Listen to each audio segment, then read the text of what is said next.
Hi, my name is Ann Zachary. I'm the director of the Institute for Educational Equity, Inc., and I oversee one of our divisions, which is our Learn and Grow educational series. Today's topic, we're going to be focusing on using gardening to teach children about complex systems. We're using gardening to not only teach people how to feed themselves, but also as a vehicle for critical thinking skills instruction and problem-solving skills development. And so we're looking at gardening not just as a standalone thing to learn, but its greater role in the lives of humans. Standards for California in particular, the science standards, are very rigorous. There's a really big expectation that the math and the written language, the language arts component, is going to be woven into history and science. That's sort of the expectation under the Common Core. And the whole point is to teach kids about how all the little constituent parts come together to make this whole that is greater than simply the sum of its parts. And in psychology, the term we use for that is Gestalt, which is a German word. And basically that's what it means, is that the whole is greater than simply the sum of its parts. And the way that I learned it was, if you think about an intricate timepiece, you have to assemble all of those parts together in a particular kind of way. And then when you do, what you have is greater than simply a big pile of parts on the table. Now you have a thing that is something that does something unto itself when all those parts are put together and they all work together in a complex system. So, and when you're talking of biota, that kind of environment that you create in your self-watering container, the soil, and the quality of the soil, and the life that you put into it, it becomes its own little ecosystem. This is a really, really creative way to teach children about how complex systems work together, not just in general, but specifically in nature. You know, when you use the example of our garden where we're taking stuff that we cleaned out of the bottom of the chicken pens back in March, and as we go through and fill them up with soil and top them off with more fresh dirt and, you know, go to fertilize them, we're fertilizing them with that leftover dirt from the chicken pen. It's turned out to be some pretty potent stuff, and so we have used it now to fertilize a number of the containers. That's actually what I was doing before I started filming this video, was just putting, you know, a shovel full of old chicken poo dirt into a container that I pulled something out of, and a little bit of potting soil, and mix it all around and put new seeds in and water and stand back, and, you know, in a few days we'll start to see some sprouts coming up. In a few weeks we'll have a whole bunch of really cool stuff. You know, so that's what we've been doing. And also things that are already established that just look like they could use a little, you know, pick-me-up. We've put some of the old dirty chicken pen dirt in there too. So to be able to use that, have that also serve as a closed system, because we're raising our chickens to give us eggs. We're taking the garden scraps and feeding them to the chickens. And so whatever doesn't get eaten by people comes back to the birds, and so that becomes a closed loop. Then they create waste. We eventually have to clean all of that up. It becomes compost. We let it set off to the side for a little bit, and then once it's gotten nice and ooey, then we start shoveling it into our containers as they empty out and need to be replanted. What was created as waste in one situation in the garden has now become food for something else in the garden, and it's sort of self-perpetuating, and there's not a whole lot from the outside that we have to keep bringing in. So when you're talking about closed and open systems, you know, a closed system is one that is completely self-contained, where it takes care of itself. And what we're trying to make happen in our homemade aquaponics system is along those lines. That is intended to be a closed loop system, because once it gets established and going, the roots of the plants are going to clean the water through the gravel and absorb all the particulate and bacterial things and nutrient things that are being created by the fish pooing in the water. And so the fish will create fertilizer for the plants, and the water and the will support both the plant life and the fish life, and then the roots of the plants are going to clean the water and oxygenate it, which will benefit the fish. An open system is more like our chickens, where there is some closure to it, because garden scraps and kitchen scraps that are generated from food we grew in the garden will ultimately come back and go to the chickens, which comes back to us as eggs. And so to a certain extent there is a closure there. But we're also having to supplement their food with organic chicken feed that we bring in from the outside. So to that extent it's an open system.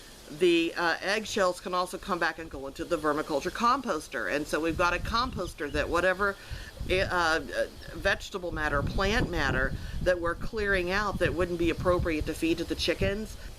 Yeah, you definitely don't want to feed chickens raw onions or garlic. But those kinds of things can go into the composter. And that compost breaks down and we'll run water through it because we have to keep it wet for it to compost.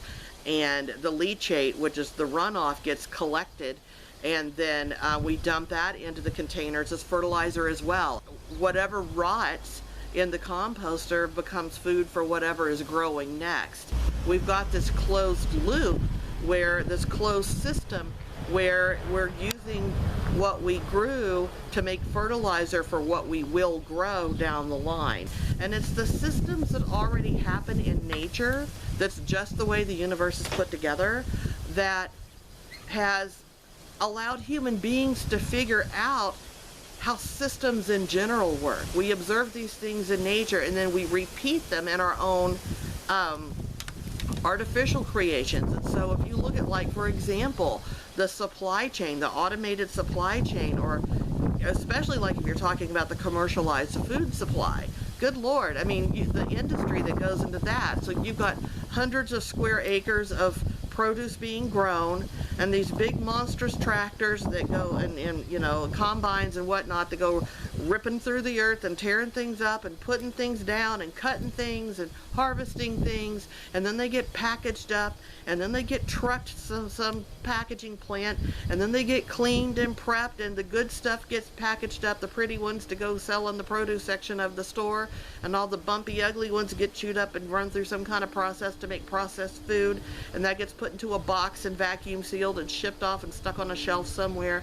And when you start looking at how complex these systems are that we have created to meet our needs, or at least we think we're meeting our needs, sometimes what we end up finding is the systems we've created for ourselves are more cumbersome, more costly, and are less efficient than the ones that exist in nature. And so while we've gone through this phase of scientific development and this burst of technology in the last 150, 200 years, you know, the newness and the novelty and the, ooh, look what I can do, at some point has to wear off for the species. Because just because we can make something doesn't mean we should. So the point is that when you're trying to teach kids about systems and the complexity of systems and how all of these different pieces come together to make something happen, assisting your students or your own kids if you're helping with work at home, to do this research and to parse out, you know, okay, well, these are the different constituent parts of this complex system, and this is how they all go together to make, you know, things work. You start to realize, good heavens, is this really how these work? Is this really how the universe comes together? And when you look at the systems in nature, they may be brutal and they may seem cruel, but they're efficient. They're highly efficient. They're meant to eliminate waste and achieve balance. And then you look at the systems created by people, and they're not as balanced and they're not as efficient, because people are creating systems that just don't make things happen in a clean and practical way. They also work their agendas. When people create systems, very often their personal interests and their emotional motivations will color how those systems come together. And this is how biases become institutionalized. You know, we say nature is cruel because it's blind to these biases, and so whatever advantages we may have because of biases are lost because nature doesn't care. You know, for example, COVID-19 does not care about your balance sheet. It doesn't care about your income taxes. It doesn't care about how much money you do or do not make. What it cares about is whether it can invade your cells and use them to replicate itself. And your economic status has nothing to do with whether or not your cells are vulnerable to penetration by a virus. And so nature is indifferent to all of these systems we've created for ourselves. And that's a harsh reality that a lot of people are struggling to comprehend. What's normal to people is relative to the circumstance they find themselves in. What's critical about teaching kids about systems and the complexity of systems is they start to identify where they stand in the grander scheme of things. They start to see that the little microverse that they live in is actually a bigger part of this macroverse. If you want to go according to Bronfenbrenner's socio-ecological explanation of human development across the lifespan, you have little microsystems, which are the little environments that you always interact in: home, school, work, the places you normally go, the places where you normally interact with other people, and there's systems where you're interacting with others and things are being made to happen within those systems. But then immediately outside of that is what's called the mesosystem. And the mesosystem is where all of these microsystems exist. And then outside of that, you have what's called the exosystem. And you'll have the mesosystem interactions are like home and school communication when you're talking about parenting and having to, as a parent, communicate with your child's teacher. The school classroom is one microsystem that the child participates in. And home is another microsystem that the child participates in. But when mom and the teacher talk to each other, now you've got this interaction between two microsystems that may not even involve the child, that is happening without the child's direct involvement, but it involves things the child is directly connected to in two different settings. So what goes on around the child between those two microsystems is called a mesosystem event. And then you have exosystem events, which are things like mom's employer, whether mom gets a raise or gets laid off from her job. The child's not directly involved in that, but that definitely directly impacts the child because mom's going to come home with either more or less resources to support the family. Same thing can happen with the teacher in the classroom, that whether the teacher's budget gets increased for the classroom or it gets reduced has direct impact on how that child is going to benefit from that classroom situation. But this, again, we're talking about a complexity of systems, because now you've got the exosystem acting in a way that impacts the child but indirectly. And then outside of that, you've got the macro system, which is like the community at large, and all the different social rules and social norms that affect the exosystem events. And then you've got outside of that the chronosystem, which are time-sensitive things that are going to affect everybody who happens to be alive at that moment in time, just because it's one of those things. Like the COVID-19 pandemic is a perfect example, the Great Depression, World War II, the death of Princess Diana. And so every once in a while there's just something that only the people who were alive when it happened will truly understand what it was about.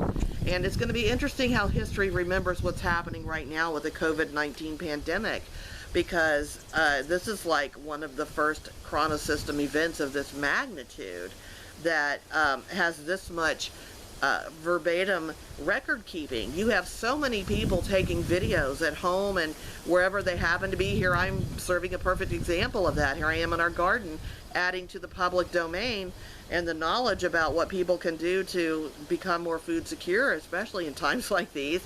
And you know, I'm able to talk in real time about this chronosystem event that 100 years from now is just going to be something that people will only know about because they watched a video like this one, or, you know, 1001 TikTok, I know, that have been produced in the last few weeks.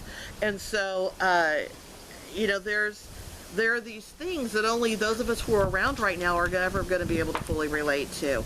And when you understand how these complex systems affect each other and how they interact with each other, a chronosystem event is going to be of a big enough magnitude. It's going to force us to change our behaviors on a systemic level.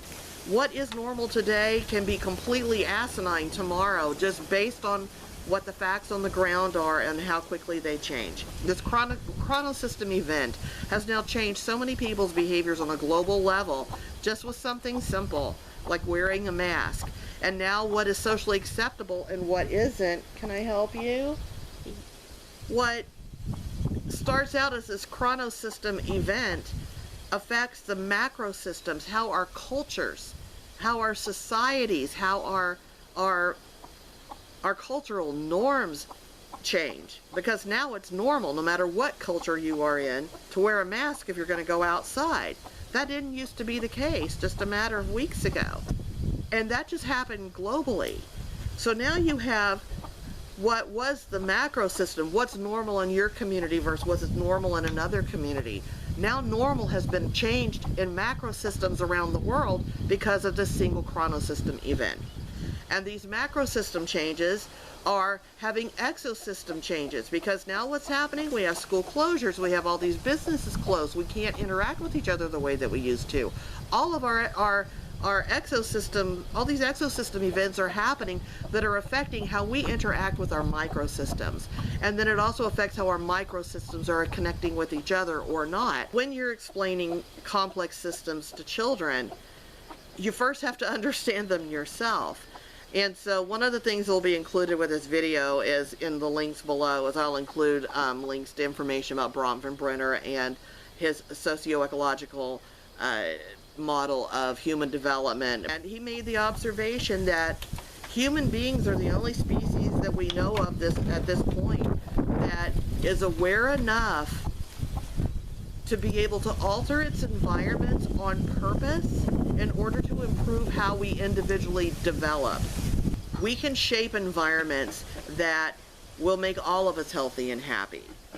If everybody actually understood how all of these systems interact and how all of these things play into human development across the lifespan, there would be so many different decisions being made by voters and representatives around the world. We would have so many different outcomes for human beings, regardless of where they are and what they're going through, because everybody would get A causes B to happen no matter what. And you can argue against it, you can say I don't want to believe in that, but if A equals B, if 1 + 1 = 2, it is what it is. And once you understand just the black and white cause and effect relationships of how these systems play into each other and interact with each other and affect each other, then you become that much more effective at explaining it to your kids and giving them guidance as to how to make informed decisions using that knowledge. And then you become a good model of it. You become better at modeling how to use that information to make good decisions because your awareness increases. And that's the wonderful thing about being a teacher or a parent, is the more you interact with your kids to explain things to them, the more the life lessons start to resonate with you, and the more competent you become as a problem solver and as a critical thinker and as a responsible adult. And so let's just keep you safe, and if you want to help me explain, you can. Okay? Yeah. You know, the cool thing about teaching with the garden, and you know, I have the added benefit of the laying hens as well, that you're going to have these naturally occurring examples like the system of the life in the buckets, and the system of the life in the aquaponic tank, and the system that we have with the composting, and the system that we have with the chickens, where, you know, we're cycling food through their what? So thank you for joining me in Quiet Riot as we explain how to teach complex systems to children using gardening as your teaching medium, your teaching vehicle. You know, it's really not that complicated. It basically provides you with its own examples without you having to like invent anything. Complex systems are easily explained by just taking what already is and narrowing it down to something relatively focused, like, you know, okay, ladybugs eating the aphids off of the tomatoes. The garden is a controlled situation where you can allow nature to take its course, but you're using nature to your advantage to accomplish something. And so it's because you've got everything self-contained in those buckets, it's scalable. It's not this big, enormous thing that you have to work really hard to explain. Here's the big overarching big picture. You can reduce it down to just what's going on in a bucket.